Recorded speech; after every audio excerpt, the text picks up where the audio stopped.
वह कौन सी परंपरा है जो सदियों से चली आ रही है और आज भी करोड़ों लोगों को एक ही जगह पर खींच लाती है? वह कौन सी परंपरा है जहां आध्यात्म, संस्कृति और विश्वास का महासंगम होता है? एक ऐसा पर्व जो न केवल भारत की पहचान है बल्कि इसे विश्व का सबसे बड़ा आध्यात्मिक उत्सव भी कहा जाता है। एक ऐसा आयोजन जहां करोड़ों लोग एक साथ जुटते हैं, सिर्फ स्नान करने नहीं बल्कि आत्मा की शुद्धि और मोक्ष की प्राप्ति के लिए। जी हाँ दोस्तों, वो परंपरा है, वो पर्व है महाकुंभ।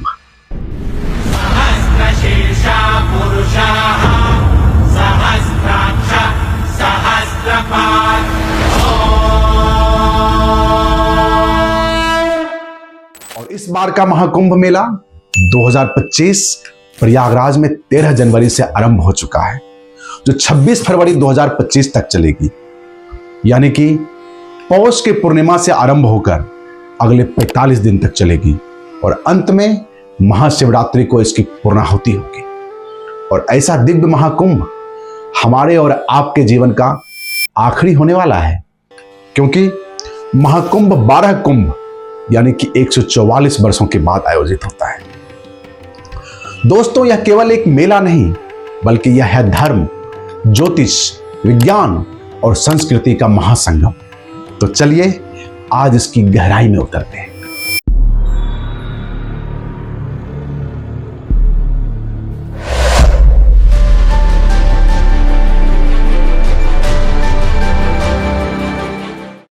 महाकुंभ में सिर्फ स्नान करने वाले श्रद्धालु ही नहीं आते, बल्कि यहां साधु, महात्मा, योगी और तपस्वी भी आते हैं।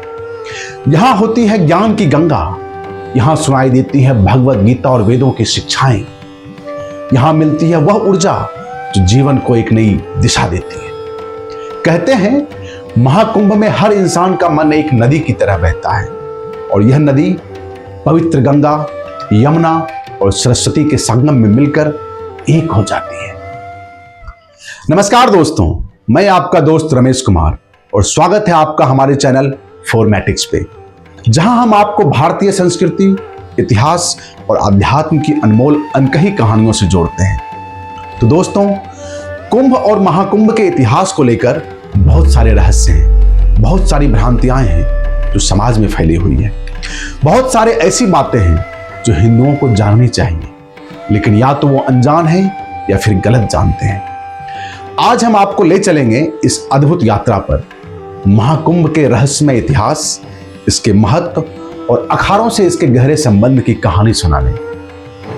दोस्तों, कुंभ मेला दो शब्दों कुंभ और मेला से बना है, जहां कुंभ नाम अमृत के अमर पात्र या कलश से लिया गया है और मेला, जैसा कि हम सभी परिचित हैं, एक संस्कृत शब्द है जिसका अर्थ है सभा या मिलना। इतिहास में कुंभ मेले की शुरुआत कब हुई, किसने की, इसकी किसी ग्रंथ में कोई प्रमाणिक जानकारी तो नहीं है। इसका वर्णन ना तो वेदों में मिलता है और ना ही पुराणों में। ऐसे में इतना बड़ा मेला जहां करोड़ों सनातन भक्त, साधु संत इकट्ठा होते हैं और ये कैसे हिंदू संस्कृति का हिस्सा बन गया, इस मिस्ट्री को हम अपने आज के इस वीडियो में डिकोड करेंगे। दोस्तों, आपको भी ये सुनकर आश्चर्य हुआ होगा कि इतना बड़ा पर्व का हमारे किसी ग्रंथ में उल्लेख नहीं है, परंतु इसके बारे में जो प्राचीनतम वर्णन मिलता है वो सम्राट हर्षवर्धन के समय का है, जिसका चीन के प्रसिद्ध तीर्थयात्री ह्वेन-त्सांग द्वारा किया गया है। पुराणों के अनुसार ऐसा माना जाता है कि शंकराचार्य ने इसकी शुरुआत की थी और मुख्यतः 3 कहानियां हैं जो महाकुंभ और कुंभ से जुड़ी हुई है। सबसे पहले जो कथा है वो भगवान विष्णु जी के वाहन गरुड़ से रिलेटेड है। यह बताया जाता है कि जो गरुड़ जी थे, उन्हें यह आदेश था कि अमृत कलश को विष्णु जी के पास लेकर जाएं, और जब वो अमृत कलश को लेकर जा रहे होते हैं तो 4 जगह पे विश्राम करते हैं, यानी कि 4 जगह पे उस अमृत कलश को रखते हैं। इसलिए उन 4 जगहों पर कुंभ मेला बनाया जाता है। बट अनफॉर्चुनेटली इस कथा का भी वर्णन किसी पुराणों में हमें नहीं मिलती है। जो दूसरी कथा है वो भी गरुड़ जी से ही रिलेटेड है कि जो गरुड़ जी की माँ थी विनता, उनको नागों की माँ ने दासी बना लिया था। तो गरुड़ जी अपनी माँ को छुड़ाने के लिए नागलोक से अमृत की कलश को लेकर जा रहे होते हैं और रास्ते में इंद्र उन पर अटैक कर देते हैं। और यहाँ पर भी अमृत कलश से 4 जगह पर अमृत की बूंदें गिरती है और उन्हीं 4 जगहों पे कुंभ मेला मनाया जाता है। बट सैडली ये कथा भी हमें किसी पुराण में नहीं मिलती है। दोस्तों, अब जो सबसे प्रचलित और मौखिक रूप से समाज में सुनाई और बताई जाती रही है, उन कथाओं के अनुसार कुंभ की शुरुआत तो समुद्र मंथन से ही हो गई थी। तो आइए समुद्र मंथन से जुड़ी हुई इस कहानी के बारे में हम विस्तार से अध्ययन करते हैं। दोस्तों, कहानी शुरू होती है ब्रह्मांड की अनंत गहराइयों में। पौराणिक काल में कई महान ऋषि हुए। इनमें से एक थे ऋषि दुर्वासा, जिन्हें अपने क्रोध के लिए जाना जाता था। इनके क्रोध से धरती से लेकर देवलोक तक सभी भयभीत रहते थे। कथाओं के अनुसार एक बार इंद्र स्वर्गलोक के भोग विलास में इतने व्यस्त हो गए कि वो अपने कर्तव्यों को भूल चुके थे। पूरा दिन वे अप्सराओं की लीला में व्यस्त रहते थे। महान ऋषियों को जब ये पता चला तो उन्होंने इंद्र को समझाने का फैसला लिया, और जैसे ही ऋषि दुर्वासा इंद्रलोक के द्वार पर पहुंचे तो उन्हें देखकर इंद्र अपने आसन से बैठकर ही सिर्फ नमस्कार किया। वो मद में चूर थे। इंद्र के नमस्कार में भी अभिमान झलक रहा था। ऋषि दुर्वासा अपने साथ एक वैजयंती फूलों की माला लाए थे। उन्होंने इंद्र को आशीर्वाद देते हुए हाथ बढ़ाया और वह माला इंद्र को भेंट दी। लेकिन देवराज इंद्र ने ऋषि दुर्वासा से माला तो ली, लेकिन वो ग्रहण नहीं किया और उस माला को ऐरावत के गले में डाल दिया। ऐरावत ने माला अपने गले से निकालकर अपने पैरों से कुचल दी। ऋषि दुर्वासा ने इसे अपना अपमान समझा और उन्हें बहुत क्रोध आया। उन्होंने इंद्र को श्राप दे दिया कि जिस चीज पर उन्हें इतना घमंड है वही उनसे छिन जाएगी। और फिर क्या था? और फिर परिणाम स्वरूप देवता ऋषि दुर्वासा के श्राप से अपनी अमृत को खो बैठे। तब कमजोर देवताओं ने भगवान विष्णु से मदद मांगी और फिर समाधान मिला कि सृष्टि को संतुलन करने के लिए समुद्र मंथन किया जाए। देव और असुर को एक साथ आना पड़ेगा, और देव और असुर एक साथ आए। मंदराचल पर्वत बनी मथानी, वासुकी नाग बने रस्सी, और भगवान विष्णु ने कच्छप अवतार लेकर पर्वत को थामा। जैसे जैसे समुद्र मंथन मथा गया, उस मंथन में से 14 दिव्य रत्न निकले, जिनमें सबसे महत्वपूर्ण रत्न था अमृत कलश। दोस्तों, समुद्र मंथन में से 14 रत्न निकले। वो रत्न कौन कौन से थे, इसका विस्तृत जानकारी के लिए आपको हमसे जुड़े रहना पड़ेगा। हम अपने आने वाले वीडियो में उस 14 रत्नों के बारे में विस्तार से वर्णन करेंगे और हम आप तक उसकी जानकारी, सटीक और ऑथेंटिक जानकारी पहुंचाएंगे। अब जब आप इस वीडियो में यहां तक जुड़े हैं तो हमें यकीन है कि आपने हमें लाइक और सब्सक्राइब जरूर किया होगा। अगर नहीं किए हैं तो आपसे विनम्र निवेदन है, कृपया लाइक करें और सब्सक्राइब करें। आगे बढ़ते हैं। समुद्र मंथन से प्राप्त हुआ अंतिम रत्न अमृत था। इसके निकलते ही देव दानवों में इसे ग्रहण करने के लिए झगड़ा होने लगा, जिसे लेकर देवता और दानवों में महासंग्राम छिड़ गया था, जिसे देवासुर संग्राम के तौर पर जाना जाता है। यह महासंग्राम 12 दिनों तक चला था और इसमें मुख्य भूमिका में थे सूर्य, चंद्रमा और बृहस्पति। जो चंद्रमा है वो कलश के मुख से अमृत बह न जाए उसे रोकते हैं। जो सूर्य हैं वो कलश फूट ना जाए, ये कुंभ फूट ना जाए उसे रोकते हैं। और जो बृहस्पति हैं वो इस कुंभ कलश को दैत्यों के पास जाने से बचाते हैं। अंत में अमृत को बचाने के लिए भगवान विष्णु को मोहिनी रूप धारण करना पड़ा। भगवान विष्णु ने मोहिनी रूप धारण किया और देवताओं में अमृत को बांट दिया। इस बीच अमृत की 4 बूंदें धरती पर गिर गई और वे स्थान हैं हरिद्वार, गंगा तट, प्रयागराज, गंगा यमुना और सरस्वती का संगम, उज्जैन, शिप्रा नदी तट और नासिक, गोदावरी नदी तट। तो यहां पे 4 चीजें हैं। पहला है 12 दिन। 12 दिन क्या है? ये देवताओं के दिन है। देवताओं का एक दिन एक मानव वर्ष होता है, इसलिए 12 वर्ष बाद कुंभ का मेला मनाया जाता है। तो ये 12 दिन 12 वर्षों को बताते हैं। और आप ये भी जानते होंगे कि बृहस्पति की जो 12 वर्ष का साइकिल है वो उनका पर्व होता है। लेकिन कथा में चंद्रमा और सूर्य भी हैं, इसलिए चंद्रमा, सूर्य और बृहस्पति, ये तीनों ग्रह मिलकर कुंभ के पर्व को डिसाइड करते हैं। तो केवल बृहस्पति की स्थिति ही नहीं, बल्कि इन तीनों ग्रह का जब विशिष्ट संयोग होता है तब ये डिसाइड होता है कि किस स्थान पे कौन सा कुंभ मेला होगा। दोस्तों, जब बृहस्पति कुंभ राशि में प्रवेश करता है और सूर्य मेष राशि में प्रवेश करता है तब कुंभ हरिद्वार में मां गंगा तट पर मनाया जाता है। इसी प्रकार जब बृहस्पति ग्रह मेष राशि में प्रवेश करता है और सूर्य और चंद्रमा दोनों मकर राशि में प्रवेश करते हैं, तब प्रयागराज में त्रिवेणी संगम में कुंभ का पर्व होता है। वहीं पर जब बृहस्पति और सूर्य दोनों ही सिंह राशि में जाते हैं, तब नासिक में गोदावरी नदी के तट पर कुंभ मनाया जाता है और इसीलिए इसे सिंहस्थ कुंभ भी कहा जाता है। और जब बृहस्पति सिंह राशि में जाते हैं और सूर्य मेष राशि में प्रवेश करते हैं, तब उज्जैन में शिप्रा नदी के तट पर कुंभ मनाया जाता है और इसे भी सिंहस्थ कुंभ कहते हैं। दोस्तों, ये जितने भी राशियों के योग बताए गए हैं, ये लगभग 12 वर्ष के बाद बनते हैं, क्योंकि बृहस्पति को सूर्य का चक्कर लगाने में 12 वर्ष लगते हैं। इसलिए कुंभ का पर्व 12 वर्ष बाद मनाए जाते हैं। अगर आप हरिद्वार और प्रयागराज की बात करेंगे तो 6-6 वर्ष में भी कुंभ का आयोजन होता है, जिसे हम अर्ध कुंभ कहते हैं।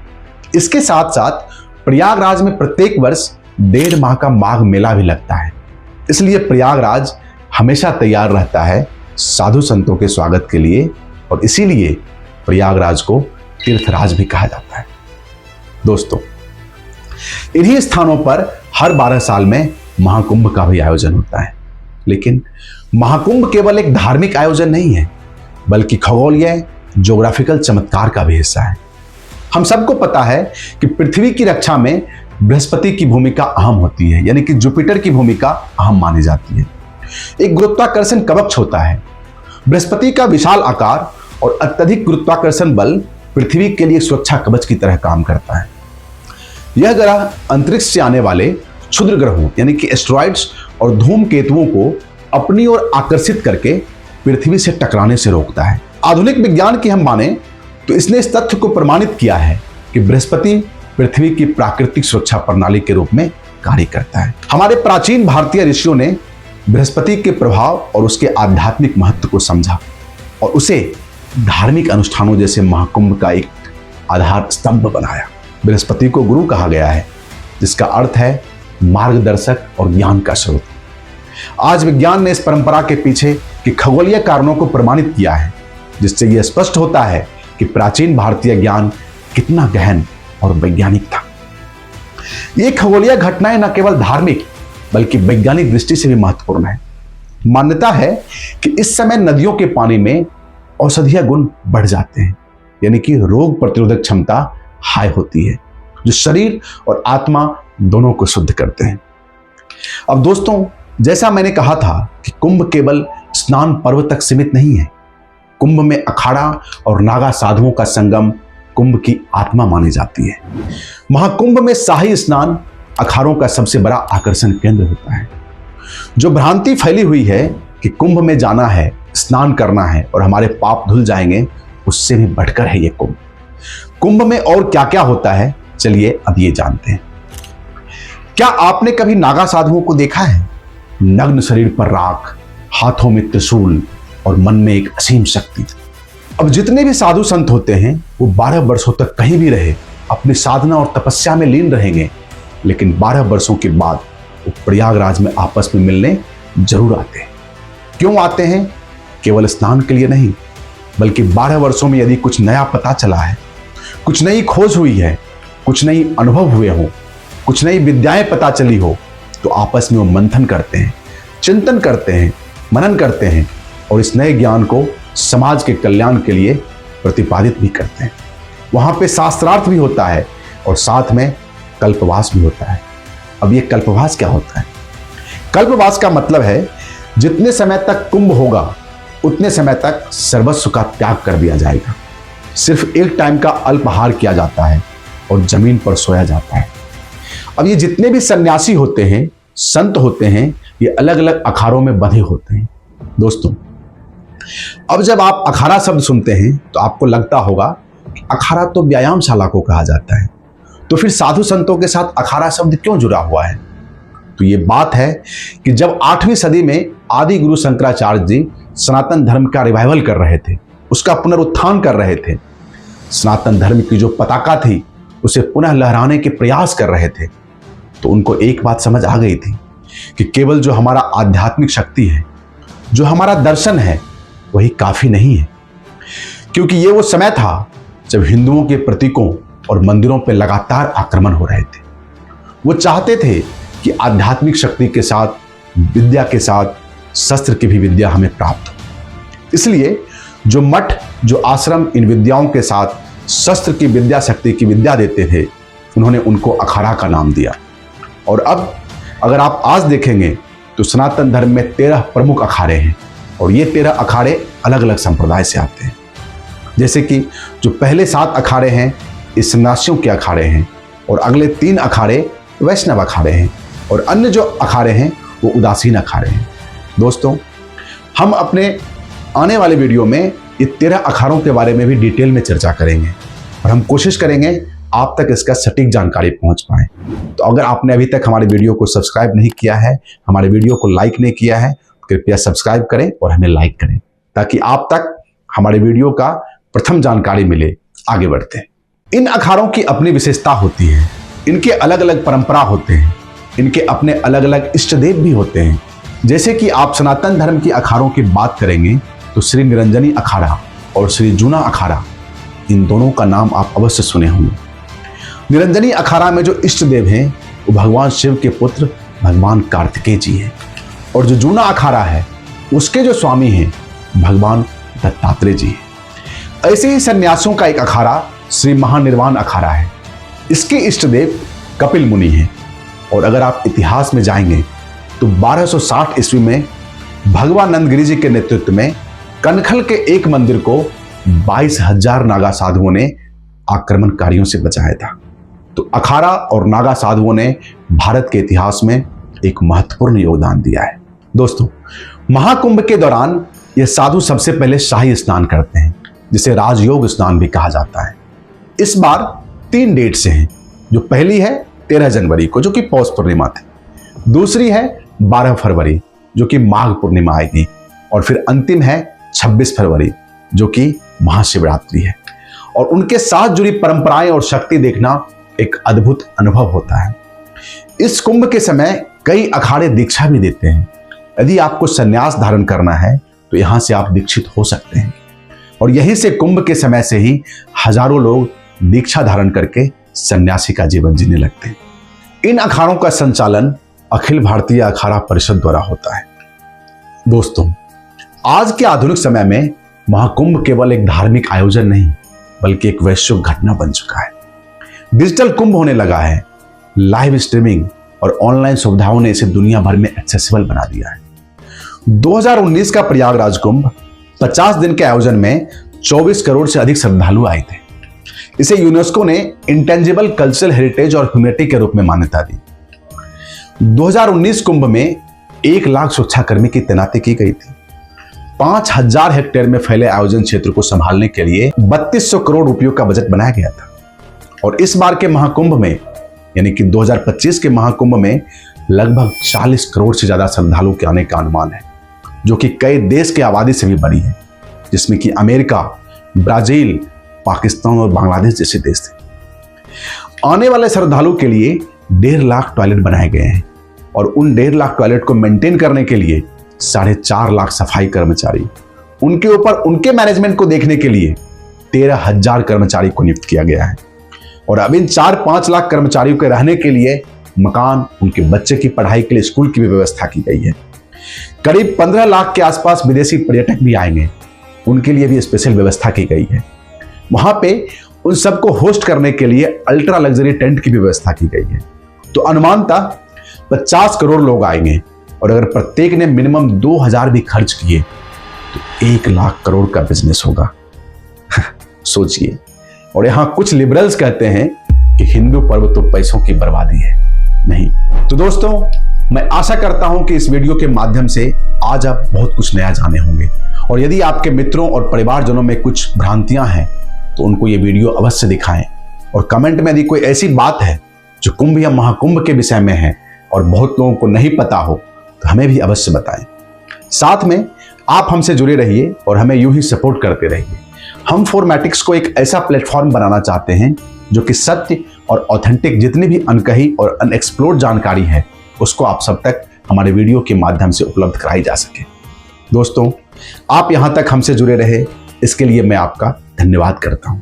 और इसी के साथ इस वीडियो को मैं यहीं पे दूंगा विराम, और मैं फिर मिलूंगा आपसे अपने एक नई वीडियो में कुछ नई दिलचस्प जानकारी के साथ। तब तक के लिए नमस्कार।